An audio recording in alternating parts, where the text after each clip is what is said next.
मुंबई उच्च न्यायालय नागपूर खंडपीठ शिपाई पदांसाठी भरतीत आलो आहे। नमस्कार विद्यार्थी मित्रांनो, तुमच्यासाठी अतिशय आनंदाची बातमी घेऊन आलाय। मुंबई उच्च न्यायालय नागपूर खंडपीठातील शिपाई पदांसाठी भरतीत आलो आहे। या भरतीसाठी शिक्षण फक्त 7वी पास लागते। महाराष्ट्रातील तुम्ही कोणत्याही जिल्ह्यातले असाल तर मुलं मुली या भरतीमध्ये फॉर्म भरू शकता आणि तुमचं जर या भरतीमध्ये सिलेक्शन झालं तर या भरतीमध्ये तुम्हाला ड्युटी जे आहे विद्यार्थी मित्रांनो नागपूरमध्ये करावं लागणार आहे, कारण की नोकरीचं जे ठिकाण आहे नागपूर हे नोकरीचं ठिकाण आहे। मुंबई उच्च न्यायालय नागपूर खंडपीठ शिपाई पदांचे फॉर्म भरणे जे आहे हे 17 फेब्रुवारी पासून फॉर्म भरणे सुरू झाले आहे।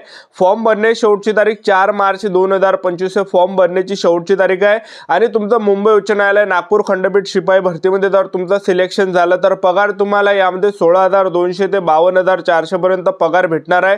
तर चांगली ही भरती चालू आहे। तर या भरतीमध्ये सिलेक्शन तुमचं कशा प्रकारे होणार आहे, त्याचबरोबर या भरतीची संपूर्ण माहिती तुम्हाला सांगणार आणि या भरतीमध्ये सिलेक्शन होण्याचे जास्त चान्सेस आहे। मी तुम्हाला असं कोण सांगून राहिलो तर यामध्ये फक्त 30 मार्काचाच पेपर असतो आणि तो पेपर वगैरे कसा असते ते सुद्धा तुम्हाला माहिती सांगणार आहे पुढं। आणि 30 पैकी 15 प्रश्न जर आपले बरोबर आले तर आपण पेपर पास असतो यामध्ये, ठीक आहे। तर या भरतीची संपूर्ण माहिती मी तुम्हाला आजच्या व्हिडिओच्या माध्यमातून स्टेप बाय स्टेप देणार आहे। आजचा व्हिडिओ खूप महत्त्वाचा होणार आहे। व्हिडिओ शेवटपर्यंत बघा आणि व्हिडिओला आताच लाईक करा। नमस्कार विद्यार्थी मित्रांनो, माझी नोकरी कॉर्नर यूट्यूब चॅनलवर मी गोपाल अनखळे तुमचं सर्वांचं सहर्ष स्वागत करतो। तर मित्रांनो, व्हिडिओचा थंबनेल बघून तुमच्या लक्षात आलं असेल की आपला व्हिडिओ कोणत्या टॉपिकवर होणार आहे। व्हिडिओ सुरू करण्याच्या आधी आपल्या YouTube चॅनलला सबस्क्राइब करा, जेणेकरून प्रत्येक भरतीचे अपडेट तुमच्यापर्यंत सर्वात आधी पोहोचेल। जास्त करून 10वी 12वी पास भरतीच्या रिलेटेड जास्त व्हिडिओ आपल्या चॅनलवर अपलोड करत असतो। तर व्हिडिओ सुरू करण्याच्या अगोदर सर्वांना एक रिक्वेस्ट आहे, तुम्ही आपला व्हिडिओ कोणत्या जिल्ह्यातून पाहून राहिले हे नक्की या व्हिडिओ खाली कमेंट बॉक्समध्ये लिहा, जेणेकरून मला सुद्धा वाटणार आहे की आपला व्हिडिओ कोणकोणत्या जिल्ह्यापर्यंत पोहोचून राहिला। तर पहा, मुंबई उच्च न्यायालय नागपूर खंडपीठमध्ये शिपाई पदांसाठी ही भरती चालू आहे आणि 45 जागांसाठी ही भरती चालू आहे। वयोमर्यादा जर विचार केला तर 18 ते 38 वर्षापर्यंत तुम्हाला फॉर्म भरता येते। SC/ST कॅटेगरीचे असाल तर 5 वर्षे सूट तुम्हाला भेटणार आहे। त्याचबरोबर यामध्ये फीचा जर विचार केला, general OBC EWS NTVG open SBC SCBC तुम्ही कोणत्या कॅटेगरीचे असाल तर 50 रुपये यामध्ये जे फी ठेवण्यात आली आहे मुंबई उच्च न्यायालय नागपूर खंडपीठ या भरतीमध्ये, ठीक आहे। त्याचबरोबर या भरतीमध्ये तुमचं सिलेक्शन कशा प्रकारे होणार आहे तर पहा, मुंबई उच्च न्यायालय नागपूर खंडपीठ शिपाई या भरतीचा पेपर एकदम इझी राहते, एक लक्षात ठेवा। आणि सिलेक्शन आपलं जे सिलेक्शन आहे हे पेपरवर होणार आहे। तर 30 मार्काचा तुमचा पेपर असणार आहे आणि 30 मार्काचा तुमचा पेपर असणार आहे आणि पेपरमध्ये जे प्रश्न परीक्षेला विचारले जाणार आहे जनरल नॉलेजचे जीकेचे सर्वात जास्त प्रश्न त्यामध्ये विचारले जाते आणि आपल्या महाराष्ट्र राज्याचे जे विद्यार्थी मित्रांनो जीकेचे प्रश्न राहते, ठीक आहे। महाराष्ट्राचे प्रश्न राहते जीकेचे आणि सर्वात जास्त जे आहे यामध्ये जीकेच राहते, फक्त एक लक्षात ठेवा। आणि त्यानंतर मराठी व्याकरणचे एकड-दुक्कड प्रश्न राहते, 1 ते 2 प्रश्न राहते फक्त, ते सुद्धा खूप इझी राहते आणि गणिताचा एखादा त्या ठिकाणी असते, ठीक आहे। तर तुम्हाला स्क्रीनवर या ठिकाणी दिसत असेल की पेपर कसा या ठिकाणी राहते। तर पहा, तुमचं जे सिलेक्शन आहे मुंबई उच्च न्यायालय नागपूर खंडपीठ शिपाई या भरतीमध्ये, तर सर्वात अगोदर तुमची 30 मार्काची पेपर असणार आहे आणि 30 पैकी आपल्याला 15 प्रश्न बरोबर असले पाहिजे। 30 पैकी 15 मार्क जर आपल्याला भेटले तर आपण पेपर पास असतो। कोणत्या कॅटेगरीचे असा SC/ST OBC EWS NTVG open SBC SCBC, ठीक आहे। तर पेपर खूप सोपा असते, एक लक्षात ठेवा, ठीक आहे। त्यानंतर पहा, दुसऱ्या टप्प्यामध्ये तुमचं काय असते, यामध्ये शारीरिक क्षमता विशेष अर्हता चाचणी तुमची घेतली जाते, त्याच्यासाठी 10 मार्क असते। त्यानंतर तिसरं यामध्ये तोंडी मुलाखत तुमची घेतली जाते। तर भरपूर मुले जे आहे तोंडी मुलाखतमध्ये जे अडकते, तर तुम्हाला त्याची जे विद्यार्थी मित्रांनो अगोदरपासूनच प्रॅक्टिस करावं लागणार आहे तोंडी मुलाखतीची, किंवा तुम्ही यूट्यूबला सुद्धा व्हिडिओ बघू शकता, जेणेकरून आपले तोंडी मुलाखत त्या ठिकाणी क्लिअर होणार आहे। कारण की बरेच मुलं जे आहे मुंबई उच्च न्यायालय नागपूर खंडपीठ शिपाई या भरतीमध्ये पेपर तर काढतेच, त्याचबरोबर शारीरिक क्षमता निघून जाते, पण काही मुलं जे आहे इंटरव्ह्यूमध्ये तोंडी मुलाखतमध्ये अडकते, ठीक आहे। तर हे तुम्हाला त्याची चांगली तयारी करावं लागणार आहे, ते सुद्धा क्लिअर या ठिकाणी होऊन जाणार आहे। तर अशी निवड प्रक्रियेचे एकूण 50 मार्क असते, एक लक्षात। तर अशी निवड प्रक्रियेचे एकूण 50 मार्क असते, एक लक्षात ठेवा। तर 50 पैकी या ठिकाणी निवड या ठिकाणी होत असते। मुंबई उच्च न्यायालय नागपूर खंडपीठ या भरतीची मी तुम्हाला संपूर्ण जाहिरात दाखवून देतो, त्यामध्ये सर्व डॉक्युमेंट वगैरे कोणकोणते लागते, तर संपूर्ण त्यामध्ये अटी शर्ती आहे, तर व्हिडिओ शेवटपर्यंत बघत राहा। मुंबई उच्च न्यायालय नागपूर खंडपीठ शिपाई भरतीची जाहिरात आहे।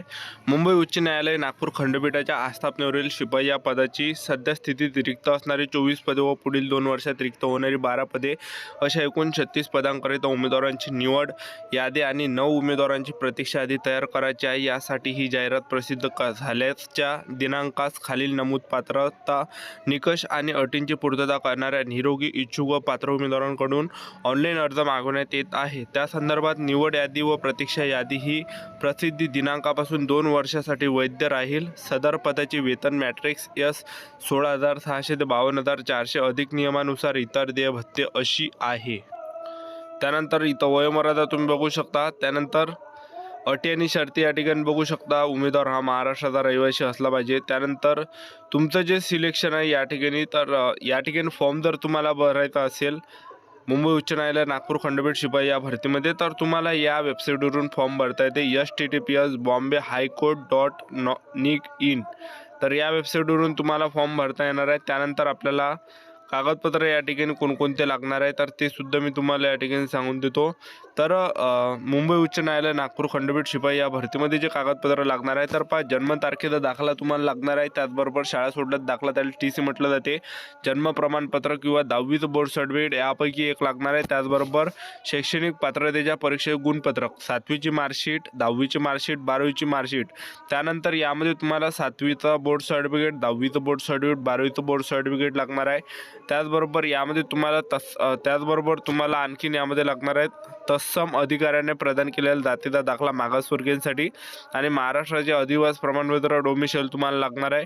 तर तेवढे डॉक्युमेंट तुम्हाला या ठिकाणी लागणार आहे। ठीक आहे, मुलाखतीच्या वेळेस हे डॉक्युमेंट तुम्हाला एवढे घेऊन जावं लागणार आहे। ठीक आहे, त्यानंतर तुमचं जे सिलेक्शन आहे हे लेखी परीक्षेवर होणार आहे। तर बघू शकता 30 मार्काची तुमची लेखी परीक्षा असणार आहे आणि उत्तीर्ण गुण किमान 15 आहे। लेखी चाचणीसाठी प्रश्नपत्रिकेमध्ये वस्तुनिष्ठ बहुपर्याय स्वरूपाचे प्रश्न असतील।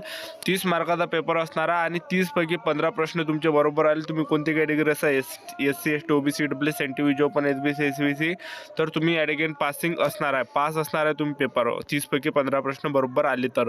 त्यानंतर यामध्ये तुमचं या ठिकाणी काय असणार आहे तर यामध्ये तुमची शारीरिक क्षमता विशेष अर्थात असणार आहे 10 मार्कासाठी। तोंडी मुलाखत असणार आहे 10 गुणासाठी। निवड प्रक्रियेचे एकूण गुण 50 आणि लेखी परीक्षेमध्ये निगेटिव्ह मार्किंग नाही, कारण की या जाहिरातीमध्ये कुठेही या ठिकाणी लिहिलं नाही की यामध्ये निगेटिव्ह मार्किंग आहे म्हणून। ठीक आहे, तर निगेटिव्ह मार्किंग यामध्ये नसणार आहे। तर बघू शकता तुम्ही हे संपूर्ण जाहिरात।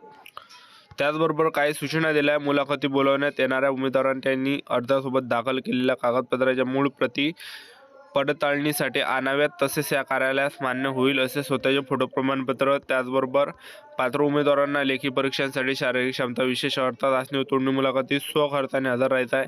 कार्यालयाच्या नियंत्रणाबाहेरील कोणत्या अनपेक्षित घटनेमुळे भरती प्रक्रियेचे वेळापत्रक बदलू शकते। त्यानंतर भरती प्रक्रियेबाबत कोणत्याही बदलाबदली सूचना उशिरा मिळाल्यामुळे नियोजित तारखेस व वेळेस लेखी परीक्षा शारीरिक क्षमता विशेष अर्थात चाचणी किंवा मुलाखती उमेदवार अनुपस्थित राहिल्यास मुंबई उच्च न्यायालय खंडपीठ नागपूर प्रशासनाकडून याबाबत कोणतीही तक्रार दावा विचारात घेतला जाणार नाही किंवा ऐकले जाणार नाही। त्यानंतर उमेदवाराने लेखी परीक्षा तसेच शारीरिक क्षमता विशेष अर्थात चाचणीमध्ये मिळवलेल्या गुणांच्या आधारे तसेच त्यांच्या अर्जाची छाननी व त्याने तोंडी मुलाखतीचे वेळेस हजर केलेल्या कागदपत्रांची पडताळणी केल्यानंतर तोंडी मुलाखतीसाठी पात्रता अंतिमरित्या ठरवण्यात येईल। केवळ पात्र उमेदवारांची तोंडी मुलाखत घेण्यात येणार आहे। त्यानंतर तुम्ही हे वाचू शकता, हे संपूर्ण जाहिरात आहे। तर या ठिकाणी बघू शकता, तर ही संपूर्ण जाहिरात एक लक्षात ठेवा। तर ही होती संपूर्ण महत्त्वाची माहिती। आजचा व्हिडिओ आवडला असेल तर व्हिडिओला लाईक करा, शेअर करा, सबस्क्राईब करा।